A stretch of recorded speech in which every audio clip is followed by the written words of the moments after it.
Eventually, I would like to think we would have all found the value in caretaking and efforts to maintain relationships with people who are isolated. Because regardless of what's going on around us, our friendships, much like the air we breathe, are necessary for our survival. It just takes some of us a little longer to realise. And for those who are yet to understand, I hope this book can be a catalyst. The pandemic created a microcosm in which the importance of friendship became clear. It was this global event that encouraged many of us to look back on our histories and forward to the future and see the powerful impact friends can have on our lives.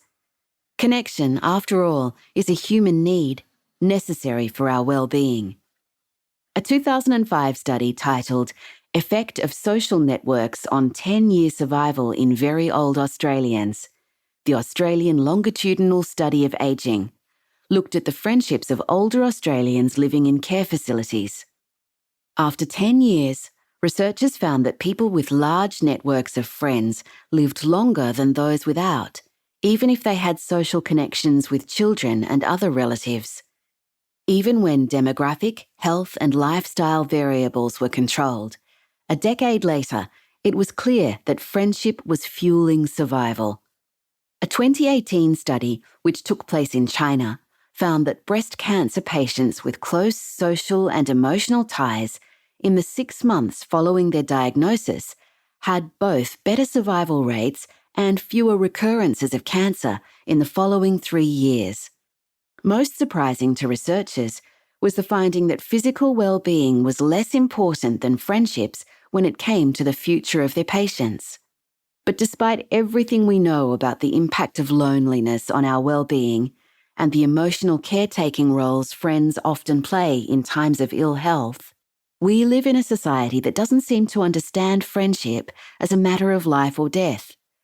There is no leave policy that allows us to take time off work to care for someone outside our own family who needs us. In Australia, bereavement and compassionate leave only extends to immediate family or members of your household. There is no policy in place for the care of a friend, unless they happen to live with you. Many of the rules under which we live consistently ignore the facts. When considering what we lose when we stop valuing our friendships, our minds may wander to sadness, isolation, and even moments of helplessness.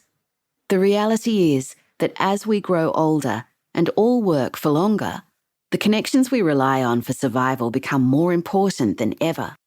Working on a story about friendship for an international news outlet, I interviewed a woman named Sylvia, who was 87 at the time. She told me about her group of friends, all of whom she'd met 60 years earlier when she moved to a new street in the suburbs. While she was the only one in the group still living on the street, the rest of her friends having downsized or moved into retirement villas, she still sees all the women regularly.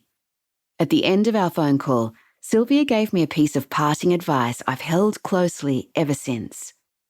As I say to my granddaughters, at your age, collect a lot of friends. You don't have to be close friends, but acquaintances. Because when you get to my age and people start falling away, it can become quite lonely, she said. It was Sylvia's mention of acquaintances that stood out to me most.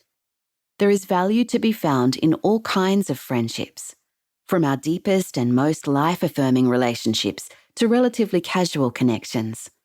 I'm lucky to still have friends from childhood who I hold on to dearly, thankful for our shared history. But I also know and appreciate the joy of new friendships, some of which I hope to nurture until they evolve into old friendships, and others that I appreciate for the fact that they are fleeting. It is terribly cliched to say that strangers are just friends you haven't met yet. But when I think of Sylvia and her group of friends, I'm so thankful someone knocked on her door when she moved to that street, or that she waved from her front lawn to theirs. However each of these women came together, there was a single moment that turned two strangers into acquaintances, who turned into friends who have stayed together for the rest of their lives.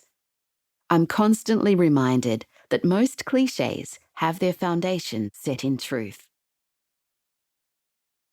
When I think about my life so far,